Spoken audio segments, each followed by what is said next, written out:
The neon lights of Los Angeles flickered like a heartbeat against the dusk, casting a warm glow over the bustling streets. Katy Perry stepped out of a sleek silver sedan, her oversized sunglasses shielding her from the paparazzi's flashes. She wasn't in her usual glamorous Attirino sequin gowns or candy-colored wigs tonight. Instead, she wore a simple denim jacket, her hair pulled back in a loose ponytail, blending into the crowd outside a small community center in East LA. She'd come here for a low-key charity event, a songwriting workshop for kids, something her team had squeezed into her packed schedule. Katy wasn't sure why she'd agreed. Maybe it was the chance to escape the relentless churn of her pop star life, or maybe it was the faint pull of a memory of the girl she'd once been, singing into a hairbrush in her bedroom, dreaming of stages she couldn't yet see. The community center was a modest brick building, its walls peeling with faded paint and posters for after-school programs.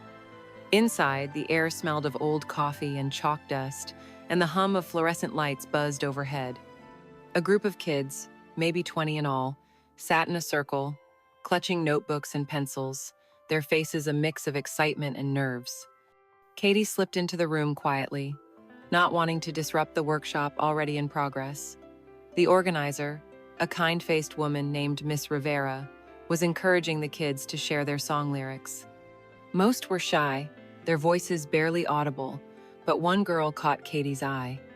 She sat at the edge of the circle, her small frame hunched over a tattered notebook, her dark hair falling over her face like a curtain. She couldn't have been more than 12, but her eyes held a weight far older, a quiet intensity that reminded Katy of herself at that age. Miss Rivera called on the girl.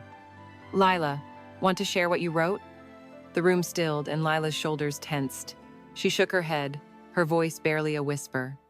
"It's not good enough." The other kids shifted awkwardly, some giggling, but Katy felt a pang in her chest. She knew that feeling, the fear of being heard, of being judged, of not measuring up. She raised her hand, surprising even herself. "Mind if I join in?" she said, her voice bright but gentle. The kids gasped, recognizing her instantly, their whispers rippling through the room. Lila's head snapped up, her eyes wide with disbelief. Katy sat cross-legged on the floor, leveling herself with the group.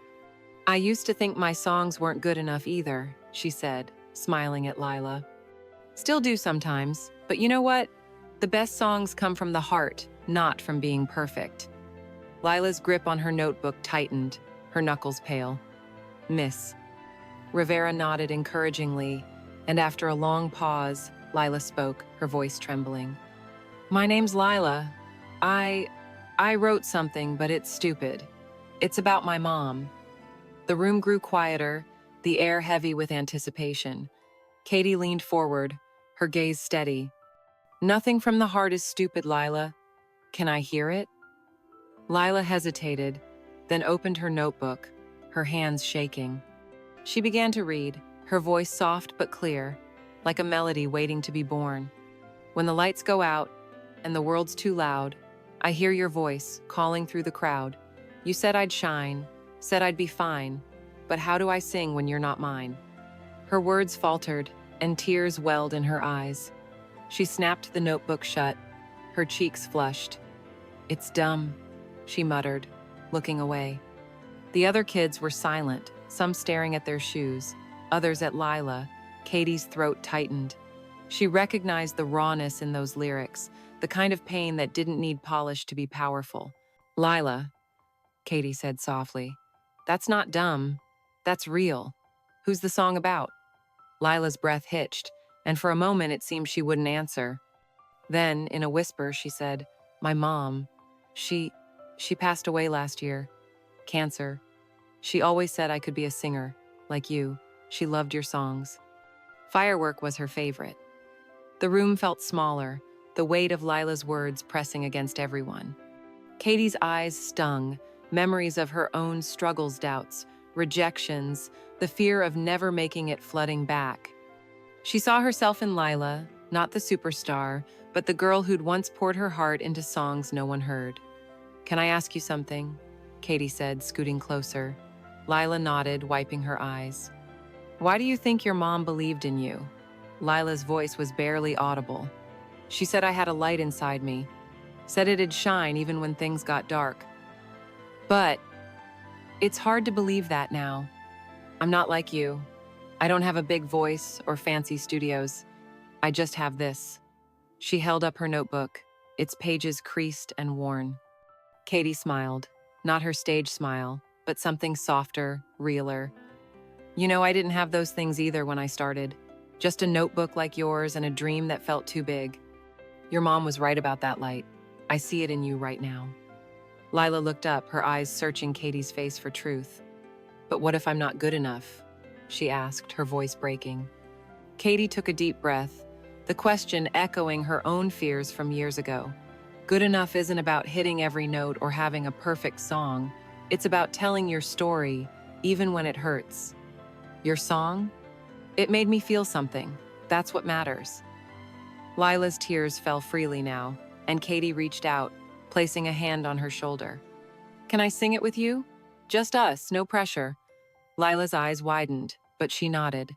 Katy took the notebook gently, reading the lyrics aloud first, letting them sink in. Then, in a voice stripped of pop star polish, she began to sing Lila's words, soft and unadorned.